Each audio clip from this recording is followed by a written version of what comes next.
दोस्तों नमस्कार, स्वागत है आपका फील्ड स्टडी मंत्र यूट्यूब चैनल पे। दोस्तों यूपी ट्रिपल सी से जो भी नोटिफिकेशन वगैरह या रिजल्ट वगैरह जो नोटिस आते हैं वो उनके बारे में मैं अपडेट देता रहता हूँ। और जैसा कि मैंने कल भी बताया था, जब तुम्हारा लो उसका जूनियर असिस्टेंट 1262 टाइपिंग का जो स्केड्यूल जारी हुआ उसका, उस टाइम पे मैंने बताया था मिल्क सुपरवाइज़र का जो रिजल्ट है वो 1 दिन 2 दिन या 3 दिन में कभी भी आ सकता है। और दोस्तों शाम को ही मिल्क सुपरवाइज़र का रिजल्ट जारी कर दिया गया। उसके साथ साथ 2 रिजल्ट और जारी कर दिए गए। जैसे आपने देख भी लिया वो नहीं देखा होगा तो मेरे वीडियो के माध्यम से आप देख लेना। और वेबसाइट पे जो उत्सुकता होती है, जिसका रिजल्ट होने वाला होता है, उससे बहुत ज़्यादा क्यूरियोसिटी होती है कि मेरे को अपना रिजल्ट देखना है। ठीक है, तो 3 रिजल्ट बैक टू बैक कल जारी किए गए। और एक चीज़ तो मेरे को यहाँ से वो हुआ है कि जैसे प्रवीण कुमार सर थे पहले, मतलब अध्यक्ष थे यूपी ट्रिपल सी के, उनके कार्यकाल में भी ठीक ठाक काम हुआ, ऐसी बात नहीं हुआ। लेकिन जब से ये कार्यवाहक बनाए गए हैं तुम्हारे ओवन सिंह जी, तो उनके कार्यकाल में बहुत अच्छा सुधार हुआ है इसमें। कुछ भी माने कोई ना माने, मैं मानता हूँ इसकी चीज़, क्योंकि उन्होंने बहुत सारे रिजल्ट जारी करवाए। जब कहा कि हम मतलब इस डेट में रिजल्ट लगभग जारी कर देंगे, जारी करवाया उनके द्वारा। ठीक है, और मुझे लगता है पर्सनली, अब कोई कुछ भी कहे, उनको ही एक परमानेंट कर देना चाहिए आगे। अगर आपको अध्यक्ष मिल नहीं रहे यूपी ट्रिपल सी में, तो जो कार्यवाहक हैं उन्हीं को एक परमानेंट कर देना चाहिए। जैसे आपको समझते हो कि जो सचिव साहब हैं अभी अवनीश सक्सेना जी, तो उनको भी तो सेवा विस्तार मिल रहा है ना, बार बार 3 बार मिल चुका है और उनकी सेवा समाप्त होने वाली है दिसंबर में। तो दोस्तों उनको इसी प्रकार से जो कार्यवाहक है उनको परमानेंट कर देना चाहिए। अच्छा सुधार किया है उन्होंने। और मतलब जो रिजल्ट पीछे बहुत दिनों से पेंडिंग पड़े, 2016, 15, 14, मतलब 14 के तो नहीं, 16 जब से यूपी ट्रिपल सी बना है, ये 15, 16, 18 सारे रिजल्ट उन्होंने जारी करवाए।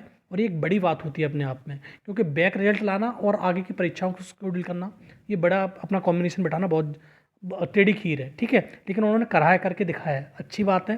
उन्होंने कुछ तो कुछ किया है। और जो आने वाले जो नोटिफिकेशन निकल चुके हैं या नोटिफिकेशन आ रहे हैं, उनकी परीक्षाओं को भी समयबद्ध तरीके से कराया जाएगा, ये विश्वास रखिए आप। थोड़ा सा अपनी पढ़ाई पे ध्यान दीजिए, ये फालतू की बातों में ध्यान मत दिया करो कि कुछ नहीं होता है। बहुत सारे लोग तो इस चक्कर में पैट नहीं देते हैं कि कोई वैकेंसी नहीं आती है, और जब आ जाती है तो पछताते हैं। ठीक है दोस्तों, तो इन रिजल्टों के बारे में बात कर रहे हैं। नोटिस पे आते हैं हम, कौन कौन से जो रिजल्ट जारी किए गए 3 दोस्तों। ठीक है दोस्तों, एक रिजल्ट ये था 12 कल को ही जारी कर दिया गया था। और इसमें टोटल विज्ञापित कुल 49 पदों के सापेक्ष, यही वाला आप देख सकते हो सारा का सारा नोटिफिकेशन, हेयर ड्रेसर वगैरह ये करके। तो इसमें 49 पद थे, उसमें 26 पद और तुम्हारा 23 और 1 इस प्रकार से अभी देख सकते हो। कुल लंबवत श्रेणी में 13, 5, 1 और 7 इस प्रकार से थे। और 36 श्रेणी में ये थे। तो इनके सापेक्ष जितने भी लोग 23% थे डिप्लोमा डिग्री धारक, उनके सापेक्ष श्रेणी बार उनका सारा का सारा जो रिजल्ट है वो जारी अपलोड कर दिया गया था। और कल शाम को किया गया था। ठीक है, और मैंने शाम को वीडियो नहीं बनाया तो लेट हो गया था। तो जिनके भी रोल नंबर हैं, और बड़ी समस्या ये होती है, मैं बार बार कहता हूँ, लोगों को ये प्रोविजनल दिखता है ना, ये प्रोविजनल वालों का बड़ा लोचा हो जाता है बाद में चल के। प्रोविजनल जहाँ दिख रहा है, ये मान लो कि सिलेक्शन तो आपका होना ही होना है। ऐसा नहीं कि सिलेक्शन आकर आपकी कैंडिडेचर आपका निरस्त कर दिया जाएगा, नहीं करा जाएगा।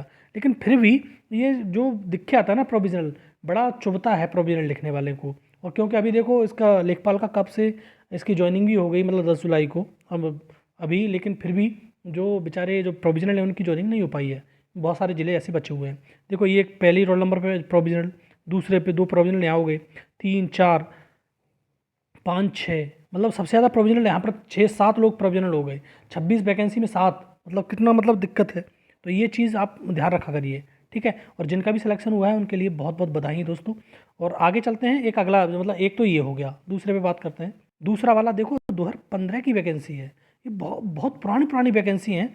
और इसमें ज़्यादा पद नहीं थे, विज्ञापित 2 पदों के सापेक्ष साक्षात्कार लिया गया था, उसके बाद ये कर दिया गया था। इनका अंतिम चयनित अभ्यर्थी का पंजीकरण ये है तुम्हारा 1 का। और नीचे इसकी क्या दे रखी है, इसका कट ऑफ दे रखी है, कैसे कैसे गई है। ठीक है, इसमें कोई ज़्यादा नहीं, एक ही पद है, कोई वो नहीं है। लेकिन पद होना इंपॉर्टेंट नहीं है, भर्ती जो पेंडिंग रह जाती है वो इंपॉर्टेंट है कि उसको तरीके से पूरा कराना है। ठीक है, तो ये सचिव साहब के नीचे साइन है ही है। और तीसरा और एक और रिजल्ट था, उसको भी दिखा देता हूँ मैं आपको।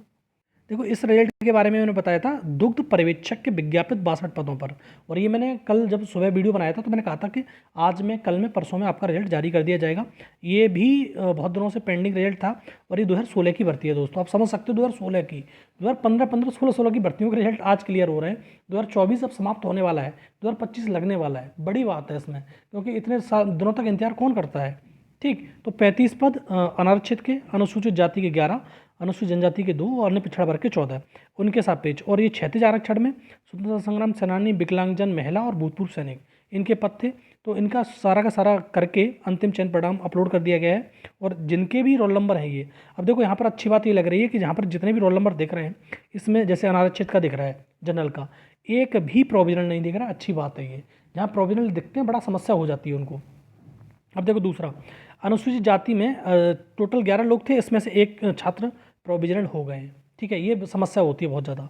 अगला देखो, और अनुसूचित जनजाति में कोई प्रोविजनल नहीं है, अन्य पिछड़ा वर्ग में ये रोल नंबर है और इनमें भी एक प्रोविजनल हो गए हैं।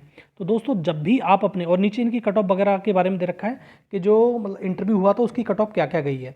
और देखो ज़्यादातर कंडीशन में देखो UR की 16, अनुसूचित जाति की 15, अनुसूचित जनजाति की सिर्फ 11 गई है, बाद बाकी 16 है। EWS होता नहीं था उस टाइम पे तो नहीं लगाया इस चक्कर में। ठीक है, महिला की 12 गई है, महिला की थोड़ी कम गई है। तो दोस्तों इस चीज़ का विशेष ख्याल रखिए, जब भी DB कराने जाएं आप, उस DB में सारे डॉक्यूमेंट आपके प्रॉपर होने चाहिए। ठीक है, अगर जब प्रोविजनल होता है तो बड़ा समस्या होती है, दोबारा DB होता है, अगर उस दोबारा DB में भी आपने जो साक्ष्य प्रस्तुत नहीं कर पाए तो आपका कैंडिडेचर निरस्त कर दिया जाता है। ठीक है दोस्तों, तो ये इन्फॉर्मेशन थी। और 3 रिजल्ट आए हैं तो बड़ी खुशखबरी है, 15-16 के रिजल्ट निपट रहे हैं और जो बढ़िया काम कर रहे हैं अध्यक्ष जी और सचिव जी, इसी प्रकार से आगे करते रहें जिससे बच्चों का भविष्य उज्जवल हो, उनके घर में खुशियाँ आएँ। ठीक है दोस्तों, और आपको फिर से बधाइयाँ जिनका भी सिलेक्शन हुआ है। और वीडियो अच्छा लगता है तो लाइक शेयर कर दिया करो। धन्यवाद दोस्तों।